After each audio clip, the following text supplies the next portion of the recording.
김진태 위원장을 민주당에서 검찰에 고발했어요. 그 사연 좀 자세히 물어보겠습니다.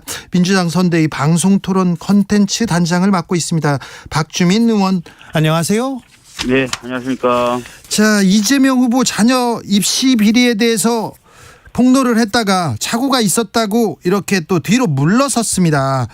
이 정확한 사실관계가 어떻게 됩니까?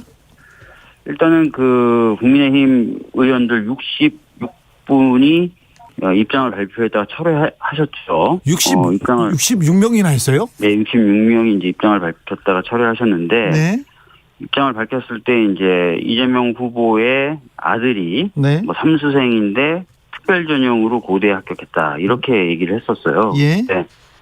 재수생이었고 특별 전형도 아니고 일반 전형이었죠. 그러니까 재수생인데 삼수생이라고 했어요?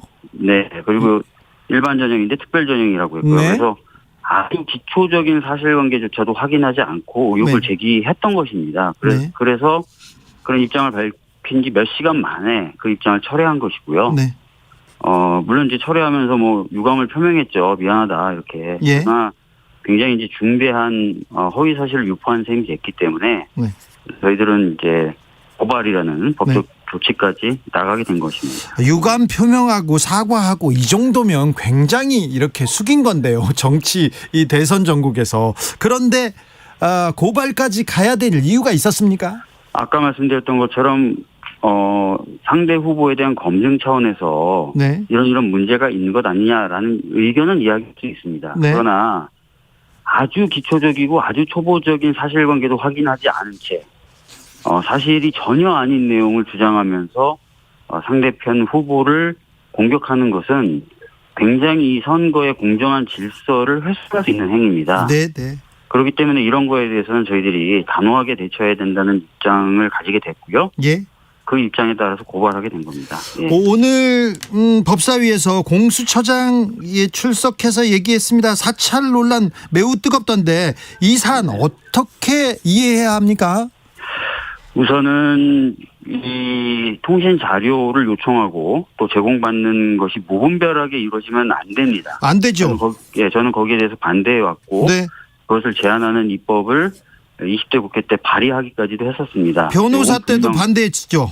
변호사 때는 관련된 소송을 네. 해서 승소 판결도 받아내고 했었죠. 예.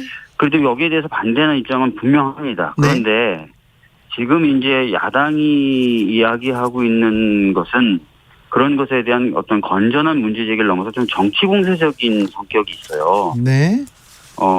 수사 과정에서 그 수사 과정에서 필요에 의해서 이제 본 부분까지도 지금 사찰이다 이렇게 지금 표현을 하고 있는 부분이 있고요. 예.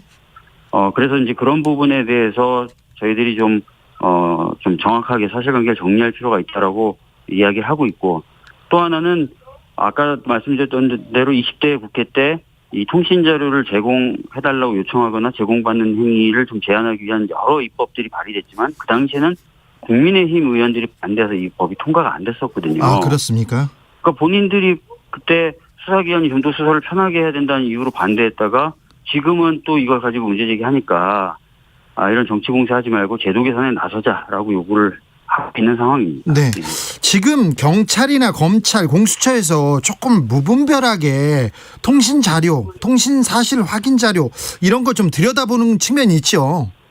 검찰도 오늘 보도된 거 보니까 윤석열 검찰총장 때 한 282만여 건을 했다는 거 아닙니까? 근데 경찰도 굉장히 많이 한 것 같고요. 근데 윤석열 후보가 이거 정치 사찰 맞다, 불법 선거 개입이다, 이거 미친 거 아니냐면서 구속을 외치고 있지 않습니까? 이 부분은 어떻게 보세요? 그러니까 제가 그런 부분은 정치적 공세다라고 말씀을 드리는 겁니다. 그러니까 2017년도에 국정감사 때 서울중앙지검장으로 출석을 해서 당시 홍준표 대표 관련된 사람에 대해서 통신 자료를 검찰이 제공받았었거든요. 그래서 그 부분에 대해서 이제 문제 제기를 하니까 통신 자료 요청이라고 하는 것은 가입자 조회에 불과하다. 이거는 뭐 사찰이 아니다. 이렇게 본인이 답변을 한 기록이 남아 있어요. 윤석열 후보가 그렇게 얘기했어요?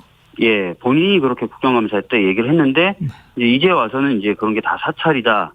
뭐 심지어 미친 짓이다 이렇게까지 얘기하는 거는 제가 보기에 약간 좀 정치적 공세, 정치적 이용 이런 느낌이 좀 강하고요. 그래서 아까 말씀드렸던 대로 진짜 이 기회에 그냥 제도 개선을 좀 해서 이런 부분에 대해서 미비한 제도를 보완해 나가는 것, 그런 것으로 좀 나갔으면 좋겠습니다. 정치 공세 이제 그만하고요. 네.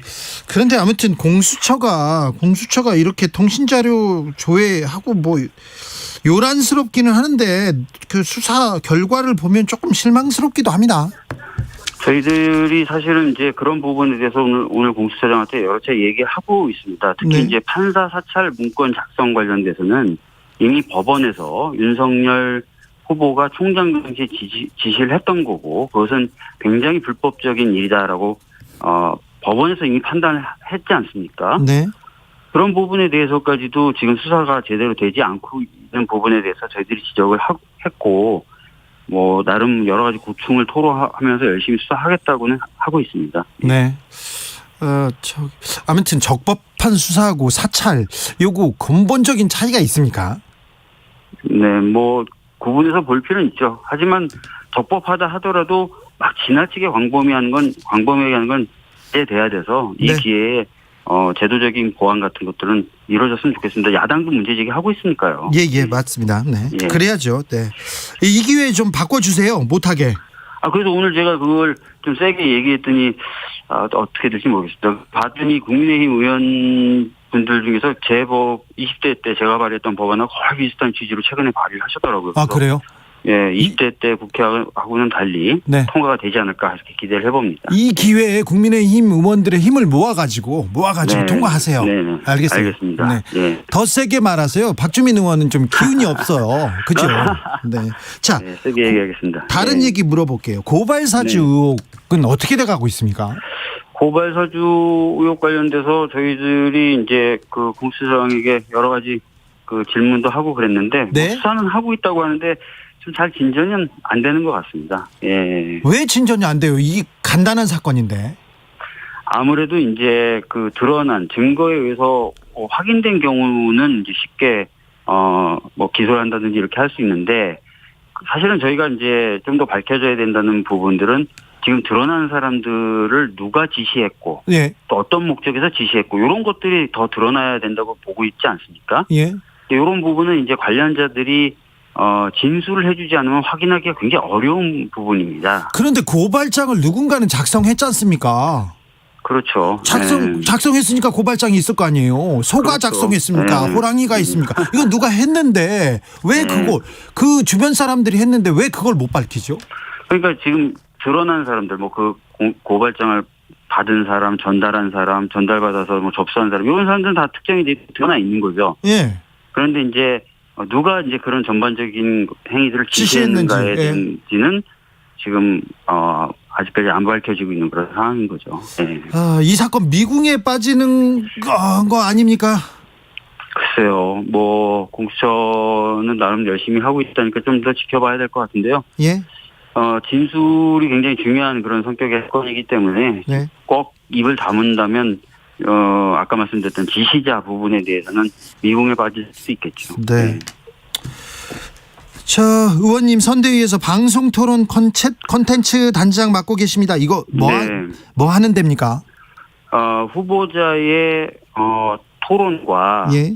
또 후보자의 연설, 네. 그리고 때 되면은 많이 보시는 탄저 연설 같은 네. 방송에서의 토론과 연설 등을 담당하는 부서다, 이렇게 보시면 될 것 같습니다. 엄청 중요한 부서 가셨네요. 사실 토론이 많아지면 제 일이 이제 많아지는 건데요. 네.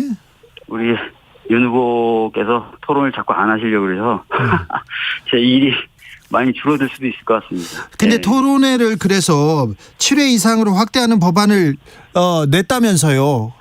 정확히 말씀드리면 이제 발의된 법안은 6회 이상으로 늘리는 법안이고요. 네.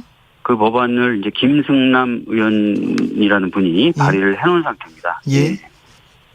발의를 해놨는데 그러면 통과되면 해야 되는 거 아닙니까? 통과되면은 이제 해야 되는 건데요. 이제 네. 두 가지 변수가 있습니다. 하나는 이제 선거에 관한 룰을 바꾸는 거기 때문에 통상 네. 이런 경우에는 여야가 합의를 해야만 좀 법을 통과시키는 관례와 전례가 있지 않습니까? 예. 거기에 있어서 과연 합의가 될 것이냐, 네. 이런 부분이 있고요. 두 번째는 통과된다 하더라도 늘어난 어떤 그 토론에 내가 안 가겠다라고 하면은 사실상 벌금, 과태료 요 정도의 약한 불이익 말고는 없어서 또 그 법 자체로 완전히 토론회 횟수를 늘리는 것을 강제하지 못한다는 약점도 있긴 있습니다. 네. 윤석열 후보 말고 다른 후보들만 모여가지고 토론회를 열 수도 있나요? 그런 것도 고민해 볼 수는 있겠는데요. 네. 사실 언론사들의 입장이나 이런 것들 감안하시면 당연히 이제 1, 2 후보가 토론하는 걸 원하겠죠. 그리고 예. 국민분들도 사실 1, 2 후보가 토론하는 것을 보고 싶으시겠고요. 네. 다른 물론 후보들도 참여하는 건 당연한데 그래도 1, 2 후보가 토론하는 가운데 다른 후보들도 같이 토론하면 좋지 않습니까? 네네. 네. 0406님께서 박 의원님 힘내라고 답답하니까 좀 밥 좀 많이 드세요 이렇게 얘기합니다. 네. 자, 얼마 전에 그 윤우진 전 용산 세무서장 사건 관련해서 네. 윤석열 후보가 불기소 처분됐는데요. 이 건은 어떻게 보시는지요? 많은 언론에서 이제 이 사건에 대해서 추가 취재를 해서 윤우진 씨의 육성 녹음이 공개되기도 하고 했었지 않습니까? 예. 윤석열 지금 후보의 어떤 변호사 소개권에 이런 거 관련된 내용들도 담겨 있고요. 예. 사실 그래서 저희들이 이 지금 무혐의 처분에 대해서 납득하기가 어렵고 더 납득하기 어려운 게 이 문제 많은 윤우진이 왜 윤석열 후보가 검사 시절에는 기소조차 안 됐냐 이래요. 그렇죠. 이게 진짜 더 답답하고 참 궁금한 거죠. 네. 그때는 아무 기소조차 되지 않다가 지금은 구속되는 걸 보면 그때 검찰은 한두 건이 아니지 않습니까? 장모 관련된 경우도 요양급여 부정수급의 경우는 1차 수사 때는 관련자들 다 기소됐는데 장모만 빠져있다 2차 수사 때 장모 구속돼서 기소되고요. 네. 그다음에 이제 잔고증명서, 은행 잔고증명서 위조 관련돼서도 최근에 실형을 또 받은 거 아닙니까? 네. 이게 왜 윤석열 후보가 검사할 때는 안 되다가 왜 검사 옷을 벗으면 이렇게 그냥 이거죠. 이게 답답한 겁니다. 최근에 그 김건희 씨 관련돼서 크게 논란이 됐었는데 법률적으로는 뭐가 잘못되어 있는 겁니까? 법률적으로도 문제 삼을 만한 겁니까? 그렇습니다. 이거 허위 경력이나 이력을 사용해가지고 취업을 하게 될 경우에 보통 사문서 위조와 행사 그리고 업무 방해 이런 것도 될 수 있고요. 그다음에 어떤 경제적 이익을 얻을 수 있는 지위를 얻는 것도 사기죄를 구성한다는 대법원 판례가 있어요. 네. 그래서 상습 사기가 될 수도 있는 겁니다. 계속해서 그런 사기 행위를 했다고 본다면요. 그래서 여러 가지 법률적 요건을 충족할 수 있는 행위를 한 거죠. 예. 국민의힘에서는 채용에 경쟁자가 없었다 이렇게 피해자가 없으니까 죄가 안 된다 이렇게 주장하기도 했지 않습니까?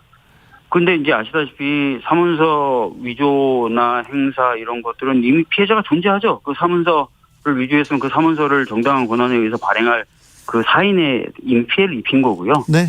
업무방해라는 것은 채용 업무를 진행한 학교 예. 업무방해인 거니까 피해자가 없다고 할 수 없고요. 네. 그렇기 때문에 피해자가 없다 이렇게 얘기하기가 어렵습니다. 이 범죄 지금 말이 되는 범죄가 성립한다면요. 예. 그러면 김건희 씨도 나중에 검찰 조사 같은 거를 받아야 됩니까? 받게 됩니까? 지금 시민단체들이 관련된 혐의에 있어서 다 고발장을 내놓은 상태고 수사가 진행되니까요. 저는 이 수사가 제대로 진행이 된다면은 그럴 가능성이 충분히 있다고 봐야 되겠죠. 네. 알겠습니다. 마지막으로 의원님 올 한 해도 고생 많으셨습니다. 올 한 해 고생 많으셨는데 올해는 어떤 해였고 앞으로의 계획 내년은 어떤 계획 있으신지. 올 한 해는 진짜 정신이 없었던 한 해인 것 같습니다. 주구장창 일만 하다가 좀 보낸 한 해였던 것 같은데요. 내년에는요? 내년에도 이제 대선도 있고 지방선거도 있어서 또 한참 또 열심히 뛰어야 될 것 같습니다. 네. 네, 밥도 좀 드시고요. 기운도 내시고 뛰어주세요. 네, 2507님께서 토론회 안 한다는데 늘리지 말고 그냥 해요. 안 한다는 사람 뭐 하려고 얘기합니다. 자, 박주민 의원이었습니다. 지금까지 감사합니다. 네, 감사합니다. 네, 저희는 잠시 숨 돌리고 6시에 2부에서 이어갑니다.